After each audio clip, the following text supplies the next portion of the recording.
Ассалаумағалейкум достар. Бүгін біз Рубиктің жылан түрінен мынандай керемет фигура жасаймыз. Бұл фигураның аты кобра. Яғни кобра, жылан. Міне көріп тұрғандай. Міне осы кобраны жасайтын боламыз.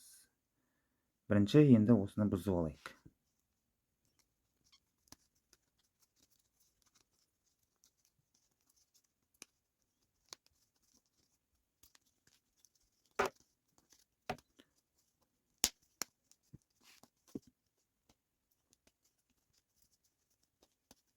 Түгелдей бұзып алдық змейкамызды. Енді осы змейкадан біздер қазір кобра жасаймыз. Міне, мынау кобраның басы болады. Бірінші және екінші деңгейін былай қарай бұрамыз. Содан соң мына бұрышты бұрамыз. Сонда бізде мынандай үшбұрыштың жартысы шығады. Одан соң төменге бұрамыз. Одан кейін мына жерде үшбұрыш жасауымыз керек. Міне, және мына бұрышты бұрамыз.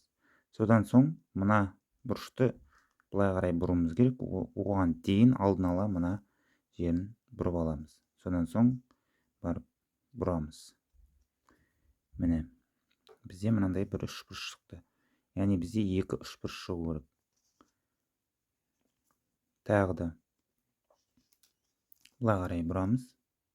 Сосын мынаны бұрмас бұрын бері қарай түсіріп аламыз. Және міне. Сосын төменгі жақты былай қарай кетіреміз. Біздің кобрамыздың басы шықты міне. Ары қарай бір, екі ақтан кейін төмен жағын міне 45 градусқа 90 градусқа бұрамыз. Одан кейін мына бұрышын бұрамыз. Содан соң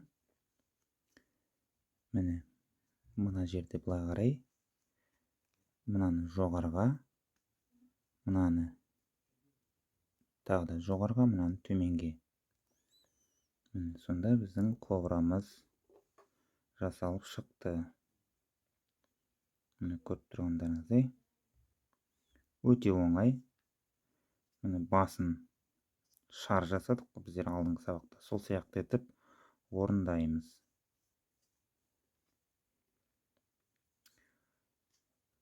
Бүгінгі сабағымыз аяқталды. Кобра жасау. Менің каналыма тіркеліп кетіңіздер. Қоңыраушаны басып қойыңыздар. Келесі сабақта тағы да әртүрлі фигураларды жасайтын боламыз. Сау саламатта болыңыздар.